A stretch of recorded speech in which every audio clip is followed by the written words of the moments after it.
¿Permiten o no los gobiernos la práctica libre del periodismo en el mundo en tiempos de coronavirus? Esta noche María Alejandra Villamizar habla con la periodista Gabriela Barkentin, directora del noticiero matutino de W Radio en México. Uno de los oficios que ha estado a prueba durante esta pandemia a nivel mundial es el periodismo, es el manejo de la información. Los gobiernos están entregando toda la información, está haciendo fácil para los periodistas el acceso a esa información. Estamos con Gabriela Barkentin. Gabriela, muchas gracias. Esta pregunta, ¿cómo está haciendo el acceso a la información desde el periodismo en México? ¿Cómo lo estás viendo en toda América Latina? Bueno, en el caso de México tenemos nosotros una peculiaridad desde que está el presidente actual, el presidente López Obrador, porque él desde que inició su mandato lleva a cabo una conferencia mañanera todos los días, de lunes a viernes, a partir de las 7 de la mañana y hasta que la quiera terminar. Entonces, esto ya viene siendo desde hace año y medio más o menos que tomó la presidencia, de que asumió la presidencia del país.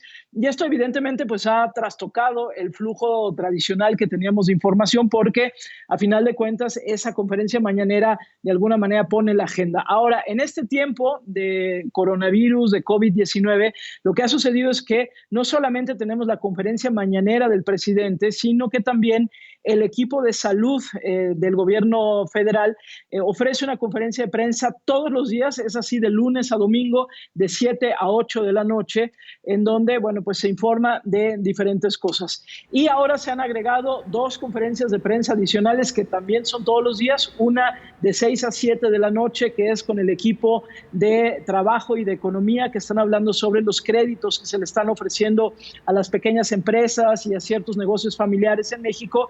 Y a partir a partir de mañana, posiblemente, o de la siguiente semana, una nueva conferencia de 8 a 9 de la noche con el equipo de la Secretaría de Bienestar, que son las que entregan los programas sociales. Entonces, en principio dirías, tenemos mucha información, pero bueno, lo cierto es que esto ha sido muy complicado, María Alejandra, porque tenemos mucha información, pero de todos modos hay que batallar mucho por la información. Por ejemplo, número de contagiados, número de enfermos, número de muertos, disponibilidad de hospitales, disponibilidad de camas en terapia intensiva, disponibilidad de insumos para ello.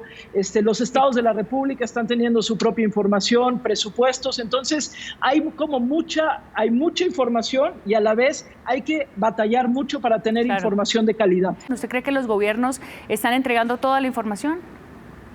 No, evidentemente no están entregando toda la información, y la única manera que hemos tenido de contrastarla es precisamente cuando se hace reporteo, pero como bien dices, hacer reporteo en estas épocas es muy complicado porque también es muy peligroso en temas de salud, pero se está haciendo reporteo. Por ejemplo, en México la manera que hemos encontrado de contrastar es presentando reportajes sobre las condiciones de los hospitales, hablando, por ejemplo, en el programa que yo tengo en las mañanas, hablando en vivo con médicos, con enfermeros o enfermeras que están denunciando de manera abierta, incluso por nombre y apellido, están denunciando las condiciones en los hospitales, que no llegan los insumos. Y luego, porque eso sí es cierto, sí hemos podido entrevistar a las autoridades, contrastándolo, pero es un ejercicio constante de estarles diciendo, es que ustedes dicen esto, pero lo que aquí estamos viendo es otra cosa. Y también lo que estamos viendo es que los gobernadores de los estados, algunos de partidos de oposición, también se han enfrentado para ellos también sacar raja política de esto y presentan sus propios números. Entonces, ha sido un trabajo realmente muy duro. Yo hoy te puedo decir que no sabemos en México ni número de contagiados ni de muertos. O sea, sí tenemos el número que proporciona el gobierno, pero no es el número real. Pero tampoco sabemos exactamente cómo están los hospitales, en qué condiciones están los hospitales, en qué condiciones están los médicos y el personal de salud. Tenemos que irle rascando y tenemos que ir literal arriesgando también el trabajo de reporteros para que podamos contrastarlo, porque de otra manera nos quedamos con cifras, a veces las cifras alegres que quiere proponer el gobierno.